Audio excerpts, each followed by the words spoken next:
Liverpool spent £450 million in the summer the biggest transfer window investment in Premier League history. They didn't just buy talent, they bought superstardom. Florian Wirtz,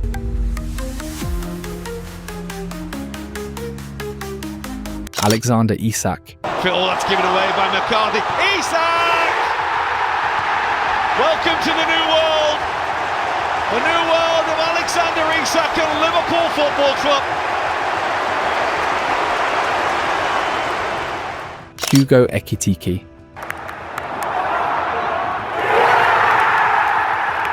Jeremy Frimpong.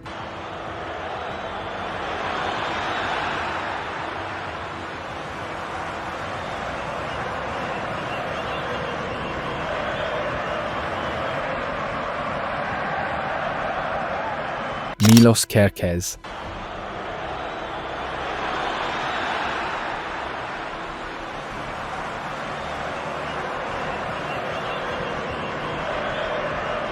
And Giovanni Leone. A list so stacked it looked more like a Champions League all-star draft than a recruitment drive.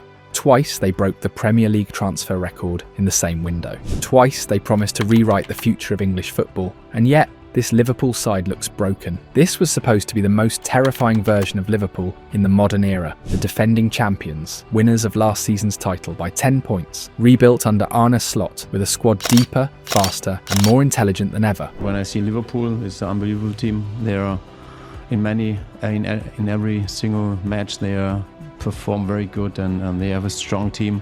It's really unbelievable also the power of them. The coach did a great job, a really great job. And this is at the moment what the Dutch coach had brought tactical sophistication, pressing precision and attacking flair back to Anfield. Mohamed Salah still led the line like a machine.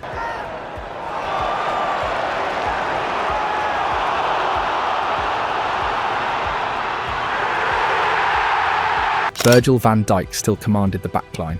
Joelinton. Here is Cher in this much more advanced role. Trying his luck, but Van Dijk able to block. Alexis McAllister, Dominic Szoboszlai, Ryan Gravenberch, Cody Gakpo, all in their primes. All world class. On paper, this should be a dynasty, but reality tells a different story. Liverpool enter the October international break, having lost 3 consecutive matches across all competitions, the first time that's happened under Arne Slot. Probably for Liverpool more than any other club. Arne Slot doesn't know his best 11. Should Florian Wirtz start? Should Florian Wirtz not start? Who should start at left back? Who should start at right back? You look at last season, Arne Slot was criticized for playing the same players week in and week out, and it got him success, but then they burnt out. I see a manager that's almost going the opposite way of thinking, uh-oh, wait a second, we got burnt out at the end of the season. The expectation is for me to deliver. He's mixing and matching a bit too much, and this team is losing the essence of who they are. The defending champions look disjointed, drained, and dangerously predictable. The spark that made them unstoppable just a few months ago has flickered out. How? How does a team this talented, this expensive, this meticulously built suddenly look so fragile? The collapse can't be explained by one factor alone. Injuries. Sure, they've had a few. Suspensions. Yes, that too. Ekitike, ya la invoco, lo van a echar, lo van a... But the rot runs deeper. The chemistry isn't there, the pressing looks half-hearted. The midfield that was once Liverpool's engine has turned into an open door, and the new stars Wirtz and Isak haven't yet justified their record-breaking fees. The truth is, this Liverpool side doesn't look like a champion. They look like a team searching for one. So the question must be asked, and not as clickbait, but as a genuine football question. How bad are Liverpool, actually? Because when a £450 million project starts losing its shape this quickly, it's no longer about bad form, it's about something else. There's a growing noise around Florian Wirtz, and it's getting louder every week. The £116 million signing, the man who was supposed to be the jewel of Liverpool's new era, has suddenly become the symbol of everything that's going wrong at Anfield. Really bothered by Florian Wirtz. It's concerning that he has not hit the ground running at all. Look, we all know he's a talent, but Florian Wirtz, every week that goes by and he hasn't found his feet or looking like he's getting brighter, he's actually gone backwards since the summer. When Liverpool broke the British transfer record to bring him in, fans expected fireworks. After all, this was the prodigy who had run Bayer Leverkusen's title-winning machine, the creative brain of Xabi Alonso's revolution. But in England, things haven't clicked. 3 consecutive defeats against Crystal Palace, Galatasaray and Chelsea have exposed the cracks, and Wirtz is right at the centre of the storm. Wayne Rooney didn't mince words. He actually damages the balance of how Liverpool play, he said bluntly on his BBC podcast. Jamie Carragher went further, calling for Wirtz to be dropped. He's just not at the races at all. Right now, he needs to come out of the team. The problem isn't just that Wirtz is struggling, it's that his arrival seems to have unbalanced a system that was once Liverpool's greatest strength. Right now, I don't think the balance of the team is right, and the obvious one that stands out right now is Florian Wirtz. He's just not at the races at all. He's a young boy coming into a new league. He's got plenty of time to go as a Liverpool player, but right now, I think he needs to come out of the team. Liverpool get back to what they were last season and then go from there and try and build some confidence and build some defensive solidity, because right now it just looks a mess. Arne Slot built his football around structure, pressing and positional fluidity. Wirtz thrives on freedom. He wants the ball constantly. He drifts into zones. He improvises. At Leverkusen, that chaos worked. In the Premier League, it's stalling the entire rhythm. To an extent, Wirtz is a victim of his own price tag. No one talks about patience when you cost £116 million. You're supposed to dominate instantly, but he's 21, in a new country, learning a new system and adapting to teammates who move differently, press differently, and play under a microscope that never blinks. He insists the pressure doesn't bother him. But in football, confidence is everything, and right now, his look's shot. When Liverpool were winning their opening 5 matches, his quiet performances were overlooked. But now, after a trio of defeats, every missed touch, every slow pass, every lost duel becomes evidence of failure.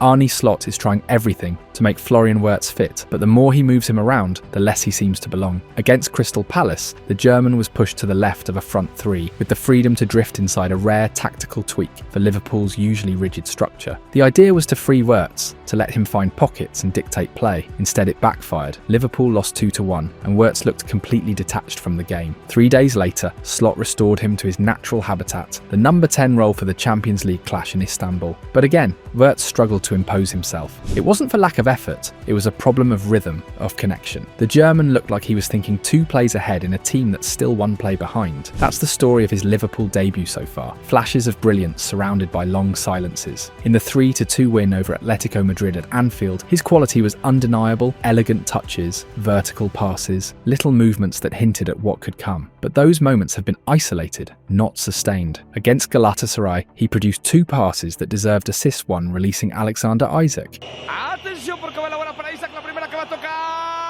who shot too early, and another finding Conor Bradley, whose header went wide. And an opportunity there, miscued header from Conor Bradley. The vision was there, the precision was there, but the finish never came. That pattern has repeated itself almost every match. He even registered an assist in the Community Shield back in August, setting up Hugo Ekitiki's goal. I've highlighted the front 3 for you, but that lad there, Wirtz, created a big problem for Bournemouth defensively.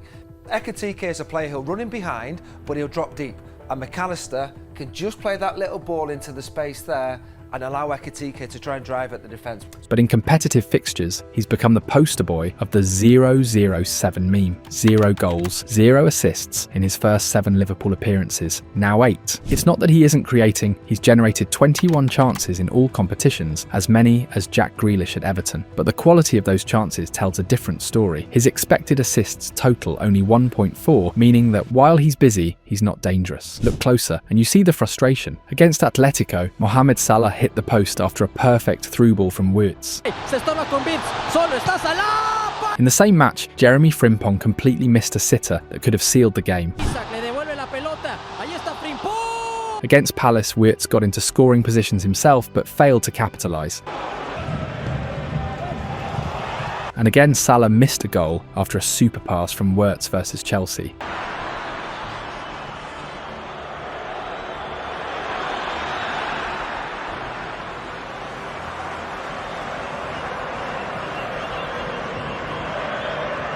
The problem isn't just efficiency, it's effectiveness. Wirtz is doing what a playmaker should do: find spaces, link lines, deliver passes. But in Liverpool's high-intensity transition-based system, he looks like a classical number 10 trapped in a Red Bull-style machine. He's busy, yes, but not influential. Creative, yes, but not clinical. And when you cost £116 million, almost doesn't count. If anything, the Florian Wirtz situation highlights just how brutal the Premier League can be for even the most gifted players. He isn't lacking vision, intelligence or work rate. What he's missing is adaptation. Wirtz, when he came on, I was disappointed with him. I said after a few weeks ago on this podcast, after the Arsenal game, again, he looks very, very immature in his knowledge of how to play the game. The players who play that game, that position really well, and he's obviously got massive talent. His first touch when he came on was amazing, and Salah should have scored. But I just see him sort of jogging around and sort of jogging towards players, and I see him going too deep when he shouldn't go to. The physicality of English football has exposed a side of his game that simply didn't need to exist in Germany. Too often he's been nudged off the ball by defenders who are stronger, faster and more ruthless. He delays his shots, second-guesses his passes, and that split-second hesitation, the one he could afford in the Bundesliga, now gets him swallowed alive in the Premier League. He's also a very different number 10 from the man he replaced, Dominik Szoboszlai. The Hungarian thrives on aggression, pressing and vertical power. That's a lovely ball for Szoboszlai. Oh, it's outstanding. What a goal from Dominik Szoboszlai. Wirtz thrives on rhythm, creativity and tempo control. Slot's Liverpool was built on intensity, not artistry. And when you remove that pressing machine and replace it with a pure playmaker, something breaks. Last season, Luis Diaz and Szoboszlai were the first line of the press, relentless, physical and synchronised. Now that front pressure is gone. The ball into the middle, the Nunez ball isn't on now, so they're taking the low road. Diaz left for Bayern Munich, and the trio of Wirtz, Isak and Ekitike are still learning how to defend from the front. The result? Liverpool's pressing structure. The foundation of their success has collapsed. But let's be clear, Wirtz isn't Liverpool's only problem. The entire attack looks dulled. Mohamed Salah and Cody Gakpo are nowhere near their best form. Isaac, still working on his fitness after missing pre-season, hasn't reached rhythm. And behind them, Alexis Mac Allister, the man meant to set Liverpool's tempo, hasn't completed a full 90 minutes since April. Yes, Wirtz keeps moving, finding spaces, calling for passes, but his teammates rarely find him. His touches per 90 minutes are drastically lower than at Leverkusen. Maybe they don't see him. Maybe they don't trust that his smaller 5'9" frame can handle contact. Or maybe they're still learning how to read a player who sees the game differently. What's clear is that his role has changed completely. At Leverkusen, Wirtz operated high between the lines, the creative heart of a fluid system. At Liverpool, his heat map looks scattered. His actions spread too wide, his influence diluted. His best moments come only when space opens up,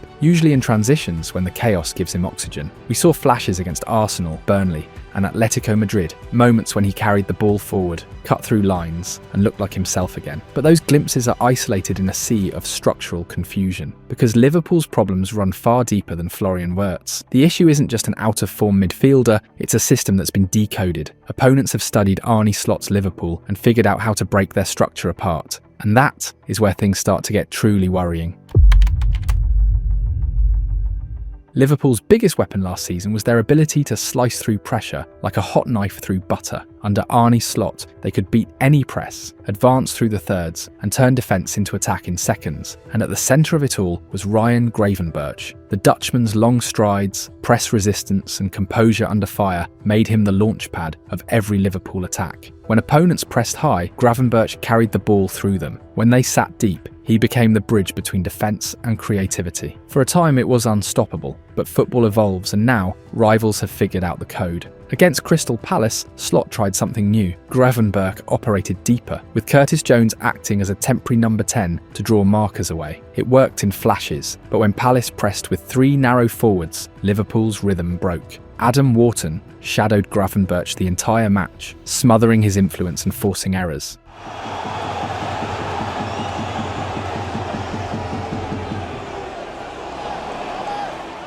Then came Galatasaray, who executed the plan to perfection. They baited the pass into Gravenberch, cut off all short outlets, and pounced the moment he received it. İlkay Gündoğan curved his run to deny Alisson the recycle pass. Victor Osimhen blocked the centre-backs, and Lucas Torreira jumped in to steal the ball cleanly. The sequence ended with Gravenberch dragging Osimhen down yellow card. Danger averted, but message received. Opponents now know where to strike. Chelsea took it one step further. Enzo Fernandez and Malo Gusto man-marked Gravenberch and McAllister, suffocating Liverpool's midfield spine. Each time Gravenberch received, he was already under pressure a second late. A pass delayed and the move died. He tried going long to Salah, but Chelsea's backline anticipated everything. Part of the issue lies in the build-up mechanics. Milos Kerkez has replaced Andy Robertson on the left, but the Hungarian isn't the daring passer his predecessor was. On the right, Jeremy Frimpong and Conor Bradley can carry the ball, but neither has Trent Alexander-Arnold's ability to step into midfield and dictate play. Without those triggers, Liverpool's possession looks slower, more hesitant, less fluid.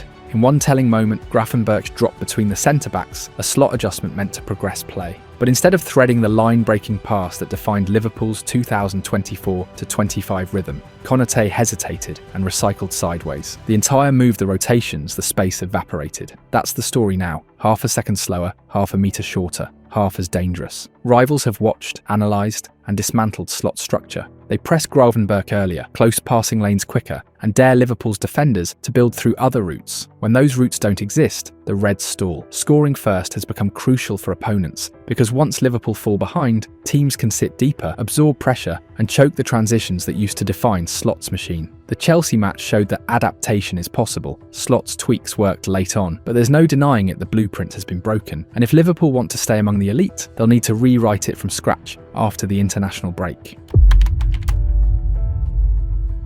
When Mohamed Salah said at the end of last season that his defensive responsibilities had been reduced under Arne Slot, it sounded like smart management: free the star attacker, keep him fresh, and maximise his output. For a while it worked beautifully. Liverpool's right side was pure dynamite, but football moves fast. What was once a tactical advantage has now become an open wound. Opponents have studied it, exploited it, and weaponised it. Every manager in England knows that the space between Salah and his right back is where Liverpool can be hurt. Against Chelsea, that weakness was a goldmine. Marc Cucurella used that channel as his escape route all game, progressing possession almost uncontested. He even admitted post-match that it was part of their plan. We knew that side would give us room to play. And he was right. Salah still presses, but only in flashes. He starts to shape, triggers the movement, and then stops tracking. When you're 33, you can't be everywhere at once. You have to work really hard to reach a certain level, and then it's very hard in football because you also play against very good teams to keep that level. Last week there's hardly been any training time. If the result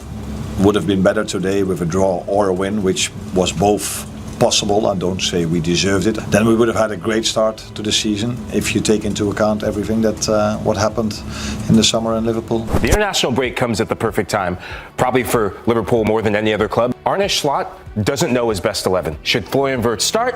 Should Florian Wirtz not start? Who should start at left back? Who should start at right back? You look at last season, Arne Slot was criticized for playing the same players week in and week out, and it got him success, but then they burnt out. I see a manager that's almost going the opposite way of thinking, wait a second, we got burnt out at the end of the season. The expectation is for me to deliver. He's mixing and matching a bit too much, and this team is losing the essence of who they are. But in Slot's system, the right wing has always been a defensive hinge, and now that hinge is breaking. The trade-off is supposed to be obvious. Let Salah rest defensively so he can explode offensively. The problem, he's not delivering. The numbers are down, the explosiveness isn't there, and the fear factor, that aura of inevitability when he cuts inside, feels muted. Last season, Dominik Szoboszlai made that plan work. His energy, his pressing, his coverage of Salah's defensive zone, all of it balanced the system. He did the dirty work that allowed Salah to cheat forward. But now, with Szoboszlai deeper, and the likes of Florian Wirtz, Alexander Isak, and Hugo Ekitike trying to adjust to Slot structure, the entire front unit feels disjointed. What made last year's Liverpool terrifying was their synchronised press. Diaz and Szoboszlai leading from the front, timing everything perfectly, forcing turnovers that fueled transitions. That fragility was brutally exposed against Chelsea.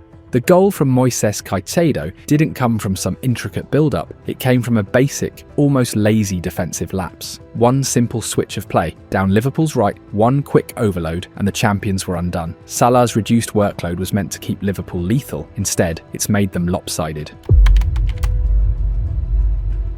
For the first time since taking charge at Anfield, Arne Slot's substitutions are facing real scrutiny. The Dutch tactician, known for his boldness and tactical creativity, has built his reputation on proactivity, changing games from the bench rather than reacting to them. But lately his gambles have begun to backfire. The decision to withdraw Alexander Isak in the 74th minute at Stamford Bridge raised eyebrows across England. Yes, the Swede is still regaining rhythm after a chaotic transfer window robbed him of a full pre-season. But just as he was starting to influence the game, he was taken off. In a match crying out for presence in the box, removing your most dangerous forward felt counterintuitive.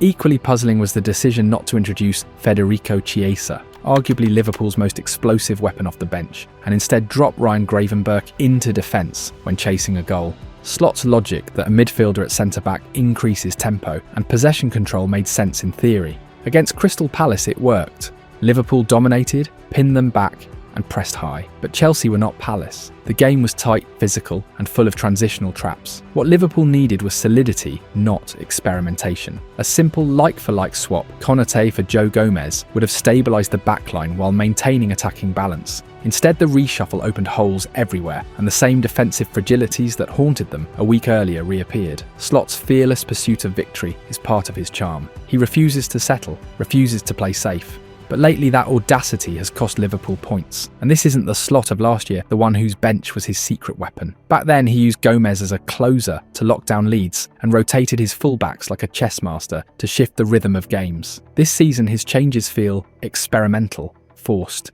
disconnected. The early signs of the campaign suggested the opposite. Substitutes like Chiesa and Rio Ngumoha were decisive, turning matches with energy and purpose. But in recent weeks that spark has faded. The timing of his substitutions, the roles of his replacements, the balance of the system, all have drifted from the meticulous Slot blueprint that delivered the Premier League title. Liverpool's problems aren't terminal, they're transitional. What we're seeing isn't the fall of a champion, but the turbulence that comes with transformation. 7 new signings, a reshaped attack, and the departure of key pillars like Luis Diaz have created instability in rhythm and chemistry. Yes, Florian Wirtz is struggling to adapt. Yes, Isak is still finding his feet. But these are growing pains, not symptoms of decline. The truth? Liverpool aren't bad. They're still the reigning champions of England, a team brave enough to do what few elite clubs dare. Rebuild while on top. Slot is tearing down and reassembling a winning structure, not because it's broken, but because he wants to future-proof it. He's building something designed not just to win another Premier League title,